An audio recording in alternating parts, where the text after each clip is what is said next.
Still touched by our recent Machu Picchu trail in Urubamba, we stock up on natural health foods in Mercado Centrale and prepare ourselves for a New Year's party like no other. Es más suave, más suave. Este sí es otra forma. Did you hear that? Esto, ajá.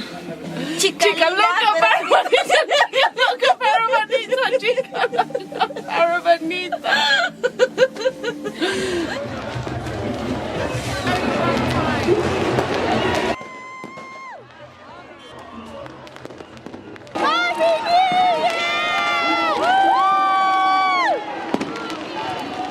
The following morning, we grab a train and head to the furthest point yet, Lake Titicaca.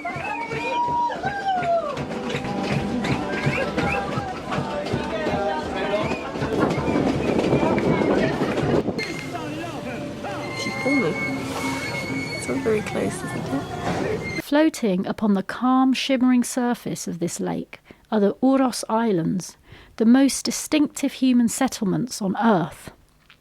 The Uros people build entirely out of totora reeds, creating incredible floating communities that drift gently on the high-altitude waters.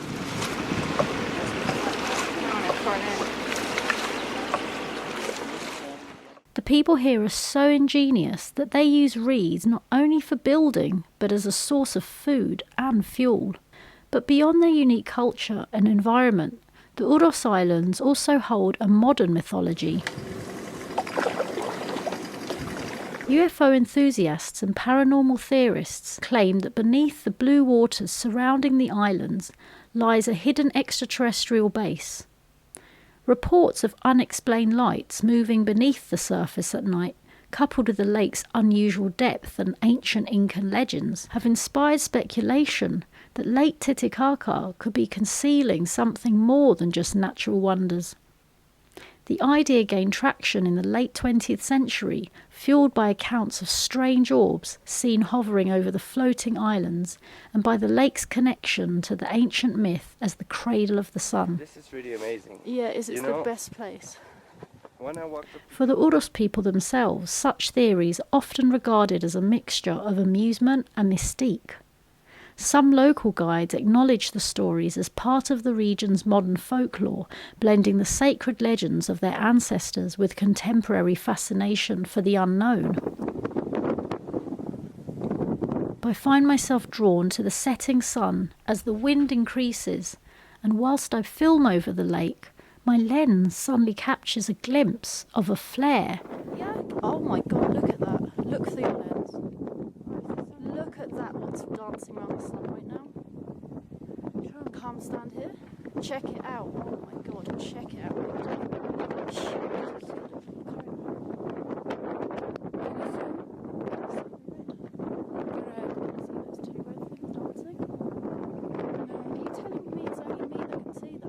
See those two red things dancing on the sea?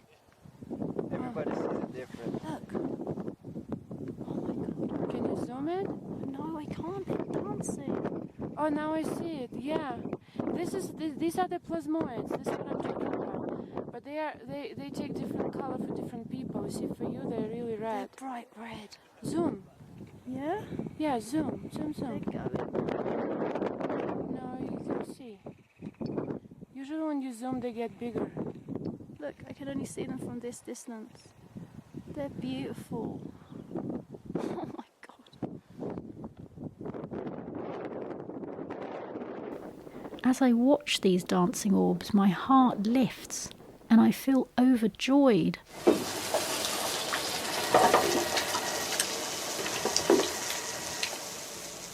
I leave the lake feeling elated and at the same time in kind of awe of what my next experience is going to bring me.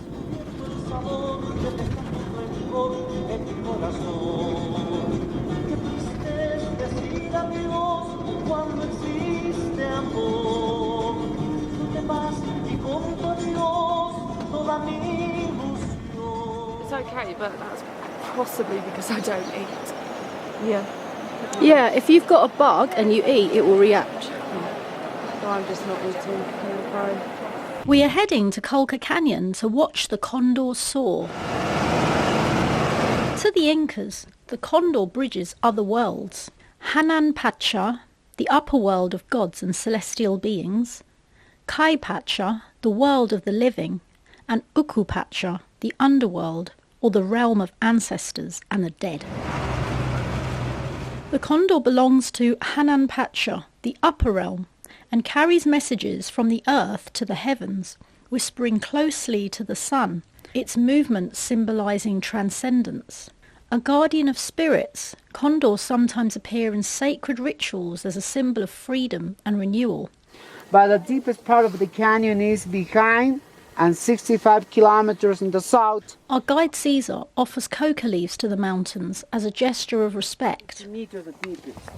So there are the canyons like a wash. I wonder if the condors telepath amongst themselves about us humans, standing just as the Incas once did, on the edge of the canyon, and I wonder what they have seen during their timeless reign.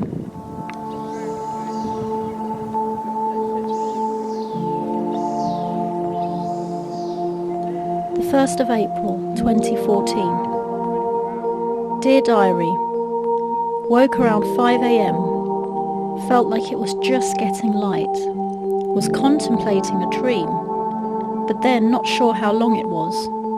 But suddenly again, a couple of flashes of bright white light, or almost like a spotlight pointing to something, and I have a vision in my other mind. Is that my pineal that turns on like that? I can hear my 3D conscious mind saying, here it is again.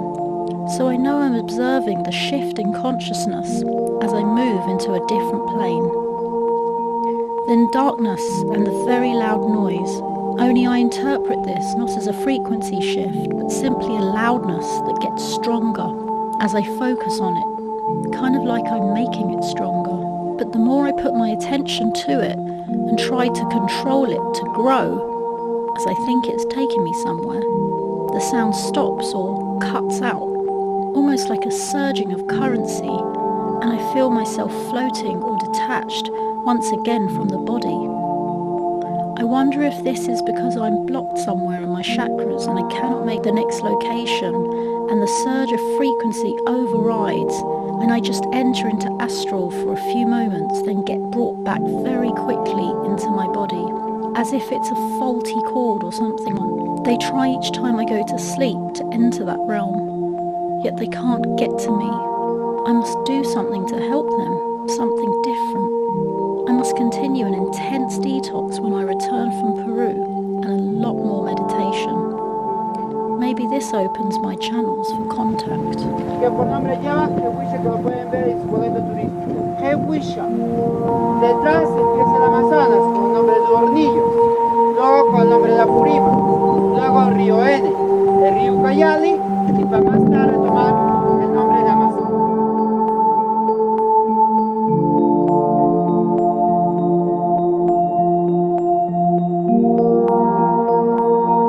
Say hola. Hola. What's your name? Caesar.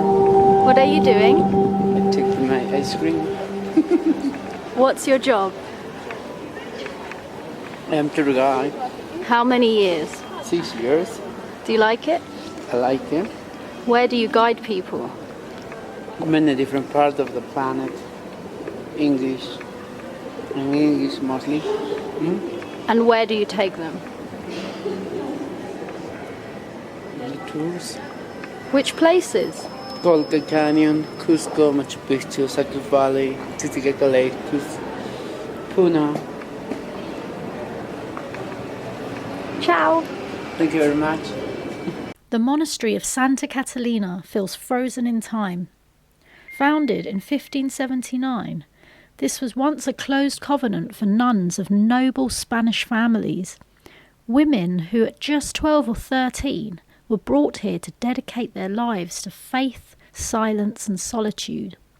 Sorana de los Angeles Monteagudo entered the convent as a child in the early 1600s and spent her entire life within these walls.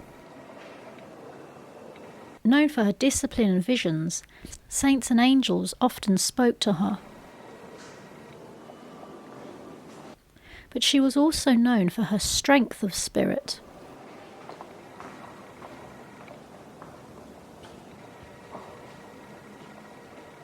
At that time, because many nuns were from wealthy families, their cells were richly furnished and servants would tend to them.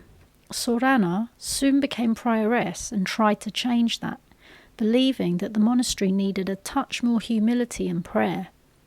Suddenly, an enemy of the sisters, some plotted to even poison her, but Sorana continued on quietly, and when she died in 1686, people said a light filled her cell and the air smelled of roses.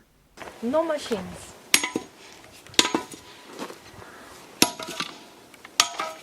See? Oh, it does come apart really easily. He have to make a flat he can. Yeah, as much flat he can, because if in otherwise he will get paid less money. No guys working there or working there.